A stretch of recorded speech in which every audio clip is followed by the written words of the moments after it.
Back here live from the Boshemer Gymnasium, I am sitting here with Quincy Carter, the player of the game once again. Quincy, not the first time I've had you here after a really good performance, and tonight, no different. You guys getting your first home win of the season, 96-82 over the Oglethorpe Stormy Petrels, and you had 26 points, 6 rebounds, 3 assists, 3 of 5 from beyond the arc, a 60% clip, 9 of 13 from the field, and actually you, LB, and Chancey combined for 58 points between the three of you.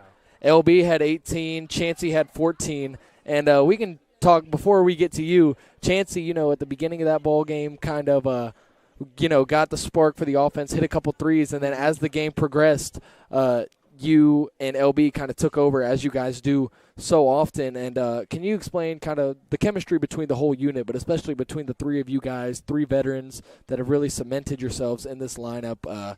How important is it for you 3 to kind of take charge and get things going on both ends? We kind of just feed off each other. We know when we share the ball, we're going to get great looks. So just feeding off each other energy, just, getting up shots before the game. Just that connection we have together as a trio is amazing.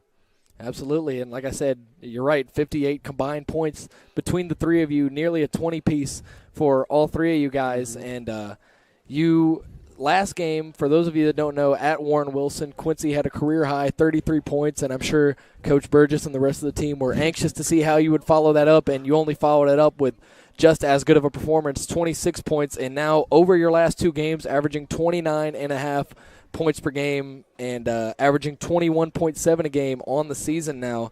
And as a matter of fact, you and LB are combining to average 41 points per game just between the 2 of you guys. So once again, you two kind of the real leaders on both ends of the floor. But enough of the talk about offense. You also had an extreme contribution on defense as well. Really active hands. You're averaging over a steal a game, and some guys are content with just taking that offensive scoring load and kind of taking off on defense, and players like you pride themselves on their defense. And kind of explain that, talk to us through that, how your defense is just as important as your offense. I take pride in defense. I don't like nobody scoring on me, honestly. I take it personal. Every time I match up with somebody, I make sure they don't score me. So we just take it personal on defense, and that's what Coach been preaching to us this whole year. And he wanted us to be more aggressive on defense, just taking it personal, take our matchup personally, is to go out there and just compete. That's it.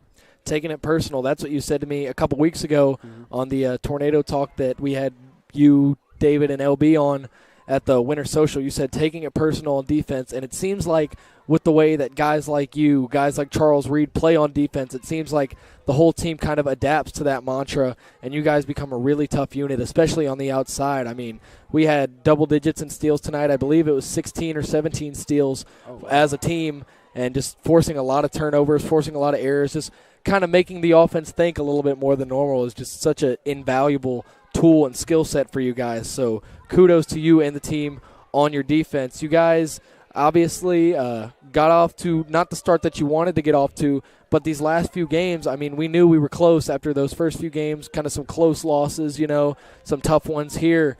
And all of a sudden, 2 wins in a row, kind of getting things cooking, and you've been a big part of it. How important is it, and how have y'all been able to keep your poise and stay composed after a less than ideal start? We know we're a good team. We just know we just had a couple of bumps early on, but we didn't expect to start off undefeated. We just went out there and competed every day, and we didn't win some. So we just went back to the drawing board and just kept working, and now we see the product of our work. We out there, we seeing wins now. So we just gotta keep it going and keep going after it every day in practice. And the important thing is you guys are getting hot as we sort of head into Christmas break, which sort of signifies the start of conference play. You guys are going to start seeing these USA South opponents, and you guys are being battle-tested with games like tonight, like games against Warren Wilson. You guys are being prepared for the moment, and let's see, you had 33 last game, 26 tonight. What are we getting next game, 40 out of you? We getting a 40-piece? Man, I don't know, man. Well, one thing's for sure is Quincy Carter is playing amazing basketball. The NATOs are playing really well. And, got to shout out the home state of Georgia. Quincy's a Georgia product, as am I, and we all know how Georgia gets down. So Quincy displaying that with 29.5 points per game over his last 2. Both victories by the NATOs, 96-82 tonight. Quincy Carter, our player of the game. Quincy, congrats, man. Appreciate it. Yes, sir.